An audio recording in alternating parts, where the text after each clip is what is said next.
الله صلى الله عليه وآله. فقلت نعم إن جدك تحت الكساء. فأقبل الحسن نحو الكساء وقال السلام عليك يا جداه يا رسول الله، أتعظم لي أن أدخل معك تحت الكساء؟ فقال وعليك السلام يا ولدي ويا صاحب حوزي، قد أذنت لك فدخل معه تحت الكساء. فما كانت إلا ساعة وإذا بولد الحسين عليه السلام قد أقبل وقال السلام عليك يا أمه. فقلت وعليك السلام يا ولدي ويا قرة عيني وثمرة فؤادي. فقال لي يا أماه إني أشم عندك راية طيبة أنها رائحة جد رسول الله صلى الله عليه وآله. فقلت نعم إن جدك وأخاك تحت الكساء. فدنا الحسين ونحو الكساء وقال السلام عليك يا جداه، السلام عليك يا من اختاره الله، أتأذنني أن نكون معكما تحت الكساء؟ فقال وعليك السلام يا ولدي ويا شافي أمتي، قد أذنت لك فدخل معهما تحت الكساء. فأقبل عندك ذلك أبو الحسن علي بن أبي طالب وقال السلام عليك يا بنت رسول الله. فقلت عليك السلام يا أبا الحسن ويا أمير المؤمنين. فقال يا فاطمة إني أشم عندك رائحة طيبة فإنها رائحة أخي وابن عم رسول الله صلى الله عليه وآله. فقلت نعم ها هو مع ولديك تحت الكساء. فأقبل علي نحو الكساء فقال السلام عليك يا رسول الله، وتعظنوني أن أكون معكم تحت الكساء. قال له عليك السلام يا أخي ويا وسي وخليفتي وصاحب لؤائي، قد أذنت لك. فدخل علي تحت الكساء. ثم أتيت نحو الكساء فقلت السلام عليك يا أبتاه يا رسول الله، أتأذنوني أن أكون معكم تحت الكساء؟ قال عليك السلام يا بنتي ويا بضعتي، قد أذنت لك. فدخلت تحت الكساء.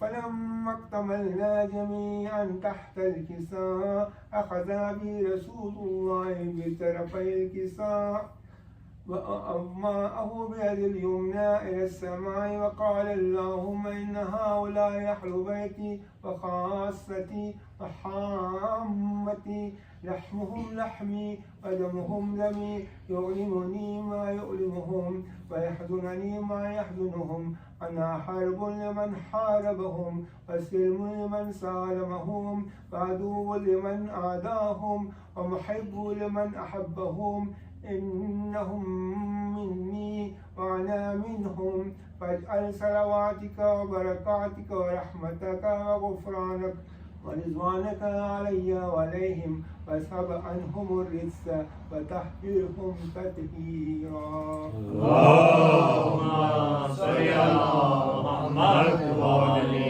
محمد.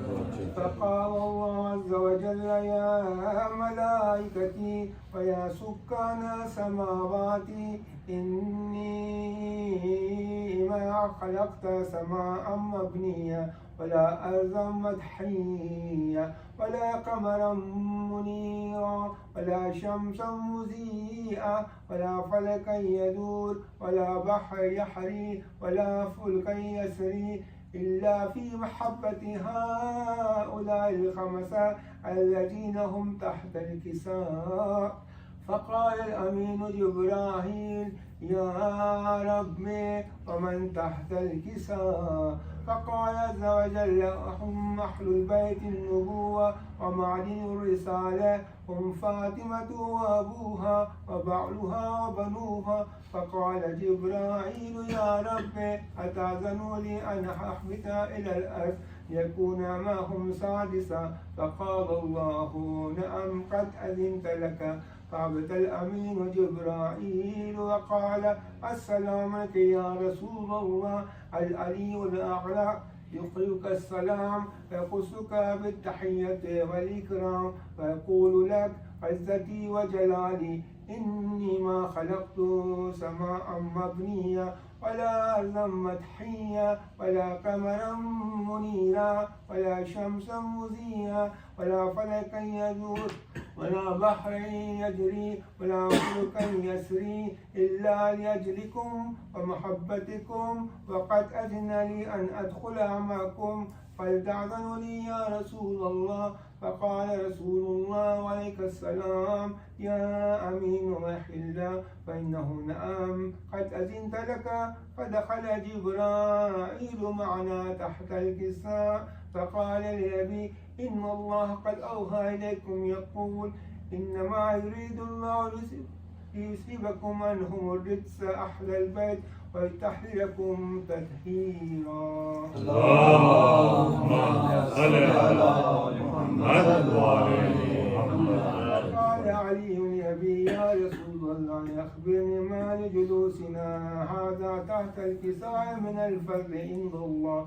فقال النبي صلى الله عليه وآله: والذي بعثني بالحق نبيا واستفاني بالرسالة نجيا، ما ذكر خبرنا هذا في محفل من محافل أهل الأرض وفيه جمع من شيعتنا محبينا إلا ونزلت عليهم الرحمة أحفت بهم الملائكة فاستغفرت لهم إلى أن تفرقوا. فقال علي عليه السلام: أذن والله فزنا وفاز شيعتنا يا أبا الكعبة. فقال بي رسول الله صلى الله عليه وآله: يا علي والذي بعثني بالحق نبيا واستفاني بالرسالة نجيا، وذكر خبرنا هذا في محفل من محافل أهل الأرض وفيه جمع من شيعتنا ومحبينا وفيه محموم إلا وفرج الله هما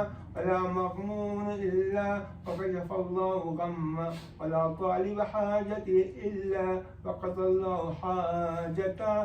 فقال علي: